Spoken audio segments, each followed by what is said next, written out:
So here we are, week 94. 94 becomes a 13. It's about endings, about following the wisdom of your heart, and definitely saying that we're in a transition phase, transformation and transition. And when I did the meditation today, and I saw the truck, and it was a grain truck. It was a covered grain truck. And it was turning into a tunnel. And I could see a white car in front. Like I could just see the back of the white car. I couldn't see the whole car wasn't in view. So I couldn't see where the white car was going or where it was ending or anything, but this truck was coming in, and I knew that the white car was significant. It had to stay there. So, the truck, the grain truck, because it's a grain truck, the harvest has already happened. And it may not have been sold yet, but it's there. So the work has been done. And it was moving through the tunnel. So there's a bit of a, and the tunnel was quite dark, by the way. So it's a bit of a dark phase, bit of a heavy phase. That was a heavy load. And over the weekend, especially yesterday, I recognised I felt quite heavy, and the energy was really, really electric with all the meditation that was going on around the world for the 12th. I actually woke up yesterday at 12 minutes past 12 on the 12th, and then I didn't go back to sleep. And it felt really quite heavy and quite disturbing. My own stuff that's going on in my life was quite in the forefront of my mind. But then I realised after that what the purpose of yesterday was to offload. And so while obviously it's time to get rid of some stuff. And I made some major decisions, major life-changing decisions this weekend. And then today, when I saw the astrological significance of what's going on, and how this energy that is happening at the moment, especially we had the full moon, and it was a lunar eclipse, and then we had the Jupiter and Pluto, all of this all happening in together, the 10th, the 11th, the 12th, really significant energy days, really about us offloading anything that can't take us forward. So this is really, really significant, and it can be an uncomfortable ride, but it's the type of energy that just says, let go, totally let it go. In the vision with the truck coming through the tunnel and the white car at the front, the white car is the vehicle, the spiritual vehicle that is leading the way. It's in front. The truck can't go past because the tunnel's not big enough. So he has to slow down enough to stay in a safe distance behind the car to be shown the way out of the tunnel. And that's pretty much the message. It's just like, sit back, be present, be with your feelings, understand that everything is happening for a reason, that we're in a major shake-up. I mean, we can see that with everything that's happening around the world. Now we have volcanoes going off here, there, and everywhere. We have, the fires. We have stuff going on in the Middle East that I'm not mentioning because in 6 weeks I'm heading in that direction. So that's not happening. And we have a lot of stuff going on, a lot of shake-ups going on, and we have to offload the baggage. And the thing is that it's okay for those of us that are awake. We can shine the light on that and understand what's happening. It doesn't mean that we get away without feeling the uncomfortable shifts of the offloading, but we still feel it. But having compassion for those that have not yet woken up and who may be, going through struggles that are, it could be similar to what we're going through, but they're going through it while they're still asleep. They're still in that ignorant zone. So they don't understand. So they may get even more and more ignorant while they're going through it because they feel the wounding. They feel that, oh no, everybody's picking on me. Might as well go and eat worms, whatever that song is. Can't think what his name is. Charlie Brown. So, you know, it's to have compassion for those that are in the phase of waking up, especially if they're in their first phase of waking up. Because we know that the waking up is, we're always waking up. Just like every day we wake up every single morning after a deep sleep, hopefully a deep sleep. And we wake up every day. And so this is the same as the journey, the spiritual journey. We are always waking up, and we wake up more and more all the time. So the more we've woken up, the more we understand the journey, the more, you know, it makes it easier because we have awareness around it. We can shine the light on it more. We can feel it and we can move through it. But those that are doing it for the first time, and if you remember back to your first time, it's pretty heavy duty. So we have to have compassion for those that are waking up for the first time, and especially if they are waking up for the first time, or they are having the opportunity, because let's face it, some will say, no, I'm not waking up, I'm going to stay asleep, and they'll do whatever they can to stay asleep. And ignorance is bliss, you know, that type of thing. So it could be around us. And personally, for me, I have chosen to choose to step aside from. I live in a place where there's a lot of ignorance, and I have chosen, and I have my twin flame who is still asleep deeply, and I have chosen to step away from that path and step forward into the new path. Because if people are not going to wake up, and there is ignorance being placed in our own surroundings, and we are being harmed by it, then we have to really wake up and step out, because there comes a time when we have to make that decision for ourselves, and it's about self-love. And this year is all about self-love for all of us, and coming into harmony with ourselves. So there are big decisions to be made. And if you're feeling that your life is not going in the right direction, I spoke with someone this morning, and I went, you know, I've been going round and round in circles, so I just decided I have to make a decision. And she said, well, she knew there's lots of people, and there is. I've had a lot of people saying they're in this walking around in circle type thing. And that could be because if you look at 2020 and you take the zeros out, it's a 22 year. Or if you do it the way I do numerology, and it's 2 plus 20, it is a 22 year. And 22 is the you know, sacred mathematics of the circle. And circle doesn't have a beginning and an end. It just goes around and around and around and around and around.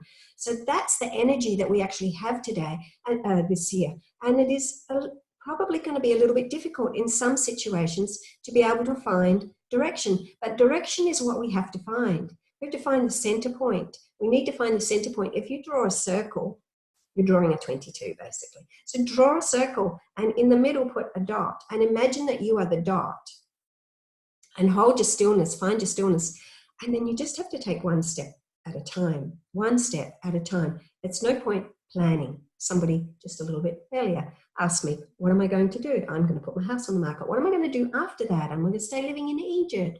I don't know what I'm going to do, to be honest. I am just putting one foot in front of the other. And that's what we all have to do. One step in front of the other, because the bigger picture is too overwhelming. It can be way too overwhelming.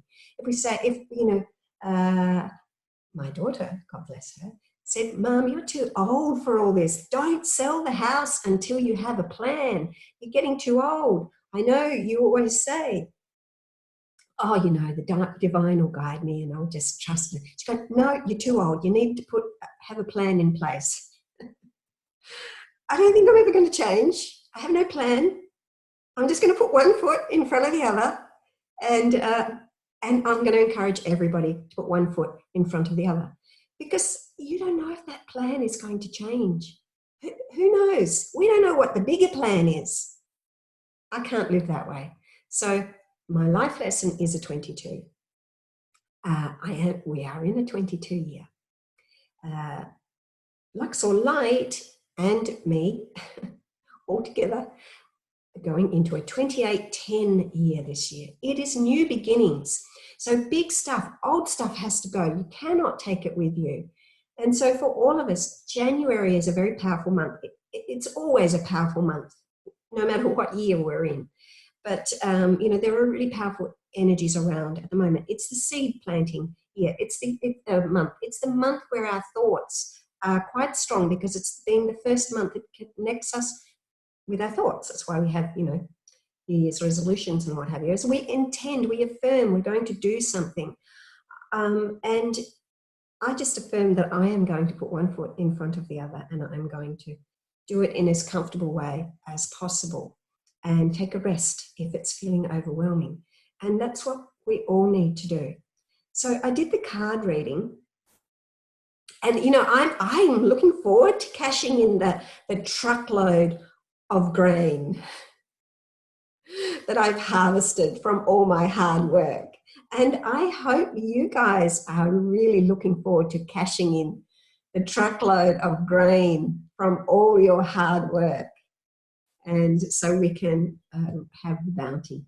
And so the first card that came up today, interestingly or not, is about refusing to see. Card number 2 is about coming into harmony and creating. Now, it's so basically is saying, what is it that you are not seeing? So it may say refusing to see, but I think it's more about what have we been refusing to see? And it's not saying that we are stupid, you should have seen that before. It's just that the energies now are powering that what we could not see before because we wanted, a happy scenario. So we couldn't see it because, I can only speak for myself, I suppose. I always see everything as being, la, la, la, la, la. It's very rosy. And it takes a big bash across the head to be able to make a change. And so here he's wearing a helmet to make sure. And he's got an extra eye here that he can see through his helmet, and with it at the third eye area, obviously. And he is now becoming enlightened. He's starting to wake up. So refusing to see, no longer should we refuse to see. It's easy to want to refuse to see, but we hold ourselves back so much. We need to see and then just put one foot in front of the other. We don't have to do it all at once. And the second card is the card number 4, and it's a 4 of Cups. So again, it's pretty much saying the same as the other one, similar to the other one. Don't be so focused on what's in front of you that you can't see what else can be offered to you, because there's always something else that can be offered to us. And, he's more or less got his back up against the tree there. The tree is like our wisdom. It's a little bit out of alignment there, because if it was, right in line there, he would have that wisdom running up and down through his spine, through his kundalini, and he would be receiving it. He's a little bit cockeyed there, so he's not quite in alignment with what he's supposed to be doing. He's still focused on what he has, and that's what he wants, and he's going to have it. And Spirit is trying to say, the divine is trying to say, but we have this. We have this. How about this? So that's where we're at. Make the decisions, put one foot in front of the other, and trust the divine plan. We think we know it all. And this is card number 58. So this is another 13. Transformation. Let go of the old, dying off to the old, removing layers of the ego, removing layers of our own life plan, what we have completed, and divulging another layer. Trust in the divine plan and be in alignment with the sun and the moon. And we have been having the moon and the eclipses and what have you going on here. So that was the third card, solar plexus. Trust in the plan, because if we're taking one step at a time means that we don't have to feel so much anxiety in the solar plexus. And we know that because that's just worrying too much about the future. So we stay in the now, one step at a time, and we don't have to worry about that. And then we've conquered the solar plexus. And when we conquer the solar plexus, we are full steam ahead with our purpose, our mission. It unfolds because you're able to handle it, because you know how to take one step at a time, and you don't have to have the big picture staring at you. We know there's a big picture. We know there's a big picture. But we don't have to have the ticket, be sitting there and watching it.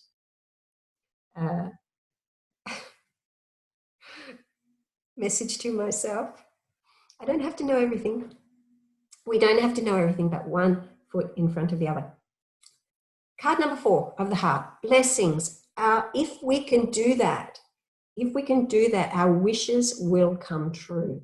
We will be totally blessed, totally blessed. And what did I say? Today's week number 94.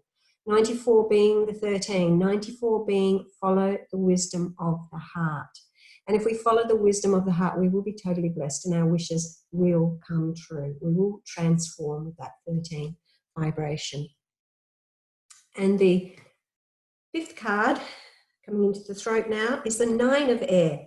And it says on the card, expecting the worst, self-fulfilling prophecies, sleepless nights. I've had a few of those. Have you been expecting the worst? So we have a little look here. There's a lot of unicorns asleep, but there's one unicorn, he's awake. The others are still sleeping, ho-hum, ho-hum. They really cannot activate their magic while they are sleeping. Wake up, wake up, wake up. So I'm not seeing him as having sleepless nights. I'm seeing this dude as being awake, and he knows what he's doing. And this is a 9, so it's a completion of a cycle. And it's an ending. Let all of that go and wake up and move into the next cycle where our visions can come true and come into place. You know, the vision for our soul purpose can come into place. And look who we have to help us with that. And the card is open your heart to love, and the card is the Master Jesus. So open your heart to love, you know, totally follow the wisdom of the heart, and all of that can come into being. Our visions can, for our soul purpose and our soul's path, can come to being. And the 7th card for the crown chakra is the Sphinx. So there you go, you have it all then, because you have the Akashic records. Now this one says divine messenger, earth altar, and the cosmic library. So totally in alignment with the stars, which is what's happening with us now. We have these very powerful cosmic alignments going on that are pushing us. And if we're feeling uncomfortable, we shouldn't just be laying down like the sleepy unicorns and going, I just want to sleep some more. Because while you're asleep, that's all you're doing. You're asleep. So being awake to what's going on, being awake to your feelings, feeling what chakra it is in, feeling into it as deeply as you can to allow it to transform. Know that you are in alignment. If you are feeling uncomfortable, you know that there is a change happening. You know that it's a change that has to happen. And as long as you stay balanced and keep meditating and talk to spirit, talk to your higher self, ask to be guided. And I'll remind you of the affirmation that I plucked out of fresh air in the last week or so. And it's working absolutely brilliantly for me. And that is, beloved Father, Mother, God, Goddess, all that is, enlighten my heart and illumine my mind. And beloved Father, Mother, God, Goddess, all that is, enlighten my heart and illumine my mind. Beloved Father, Mother, God, Goddess, all that is, enlighten my heart and illumine my mind. And it has been really working really good. And then if I have a question for Spirit that I want to receive an answer for, I say, beloved Father, Mother, God, Goddess, all that is, through my enlightened heart and my illumined mind. And I ask my question. And it's working really, really well. So I share that with you, and I hope that you can use it and get something from it as well. After I've said, by the time I get to the 3rd, beloved Father, Mother, God, Goddess, all that is, enlighten my heart and illumine my mind, I start speaking in, keys and codes and language starts coming through. So it is really powerful. It really does align us, and you will know, you'll feel the buzzing, the tingling moving through your body. So we are in alignment with the stars. There's really big alignments going on. I think we've got some retrogrades coming up. I think Jupiter and Pluto were in direct alignment yesterday, and I think by the 20th they go retrograde. So it's this energy that we're leading out of now is a really powerful time. Make your decision, say yes, and follow through with it. That's it basically for this week.